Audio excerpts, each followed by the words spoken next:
Welcome back, psychologist. I'm your professor, Ryan Keith. And today I'm here to talk to you about a question that most of us have an answer to in our heads at pretty much every time in our lives. And that question is, who am I? Now, whether or not the answer to this question, who you are or believe you are as a person, is the same answer that you present to the world around you, or whether maybe you modify it a little bit in much the same way that we use filters in social media, we ostensibly use this answer to inform our every behavior. Because if, after all, our behaviors, our emotions, and even our thoughts don't come from who we are as a person, then, well, after all, where would they come from? So we can think about it, right? Sitting at a red light in a rural county in the middle of the night with no traffic in sight. What do you do? Do you sit there or do you chance it and drive through? Well, the answer probably depends on what kind of a person you are and whether you believe you're the kind of person who feels comfortable breaking a rule like that in those kinds of conditions.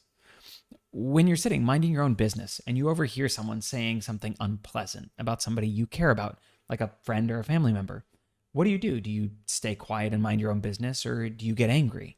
Whether or not you feel that emotion might also have something to do with what kind of a person you are. When you find yourself short on money, as so many of us have these days, struggling to get by, and then the government finally drops a stimulus check, are you going to spend that on essentials like rent and food? Or will you, for the first time in months, think about treating yourself? Again, once more, you got it at this point, right?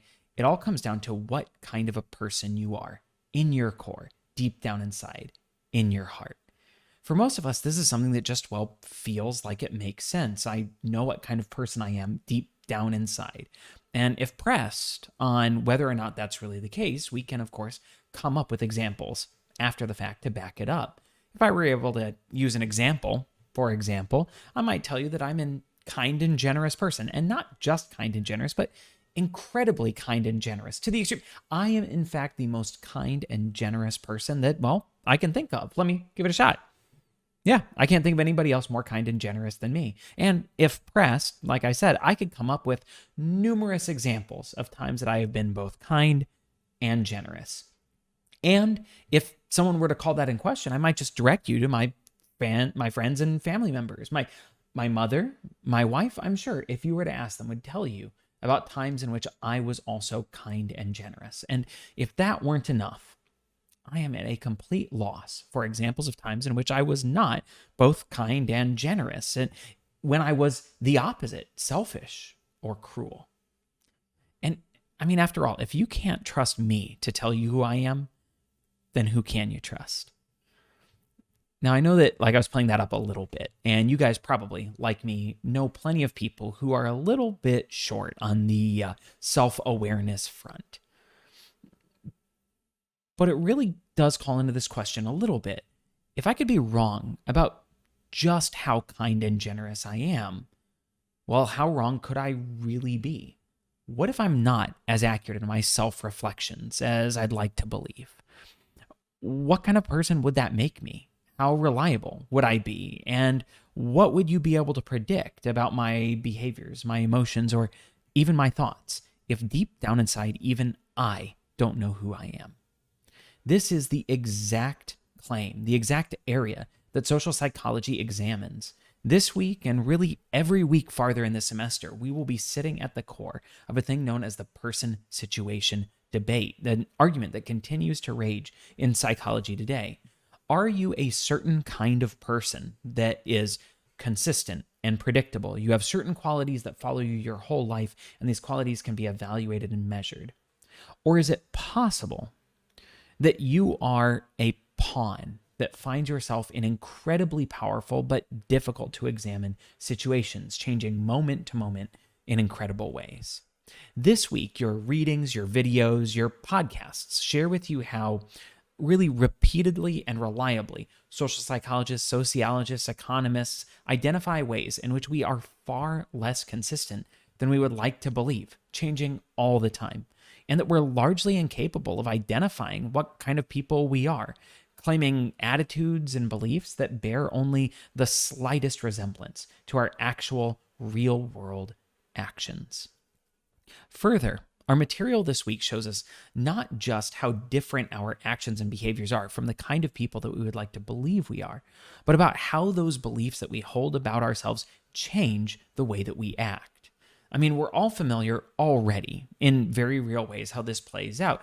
For example, the power of positive and negative thinking. Just as examples, you can think about the athlete who at the world championship crumbles under the weight of self-doubt, or about the student who is able to persevere through the toughest challenges just because of their unshakable self-confidence, right? And you may be able to think about a number of examples of this yourself. But even further, it turns out that even more fundamental self-concepts can shape us in really tremendous ways. For example, two of my favorite videos you'll see all semester, one's by Carol Dweck and Omid Fatoui, talk about how your belief, just that you are a certain kind of person, no matter what kind of person that is, the belief that you are a static, unchanging person, as opposed to somebody that changes over time, can keep you from even beginning to explore your true potential. And because of those things, this week is one of our most important weeks of the whole semester because it starts us down a path of doing a couple of things. First, it starts us in that pathway of being able to use what we are learning in this class to become better people immediately. You can take what you are learning this semester to not just be a better student, learning how to contend with challenges and study better and learn material better, but to be a better roommate, friend, or significant other, a better citizen in our modern day society. But also it's the beginning of exploring some really challenging ideas, beginning to practice thinking critically about some of our most foundational beliefs, some of our most core values, thinking really critically about things like, am I the person I believe I am? Are the people around us the people that we think they are? And the movies that I'm fully convinced are really good, well, are they really all that good? Or is it just that I was 13 and I thought that Mortal Kombat itself was awesome?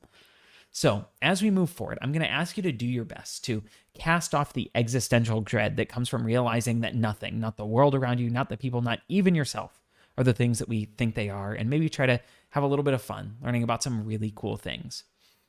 I want you to get started learning, not just about the social self, but learning our material from these couple of weeks so that you can get ready for your first test. Remember, don't panic about it. We drop your lowest ones anyway, so it's not that big of a deal. And also get ready for your first research and analyze assignment. Remember, when it comes to these assignments, even though I might ask you about yourself or something you're interested in or something that you like, in the end, they are always evaluations of how much information you know from this class and how well you are able to re-examine your own beliefs using information that you find. As long as you do that stuff, you'll be in great shape. When in doubt, just check out the, what do they call that thing? Check out the rubric and you'll be in great shape. But as always, if you're concerned, if you're stressed, or if you're just excited about social psychology, don't hesitate to reach out and let me know what you're thinking. I'm so excited to have you in the class and I can't wait to talk to you guys about this stuff. So hope you're having a great day, excited to learn about yourself and everyone around you. And until I hear from you next, I'm Ryan Keith, and this is Social Psychology.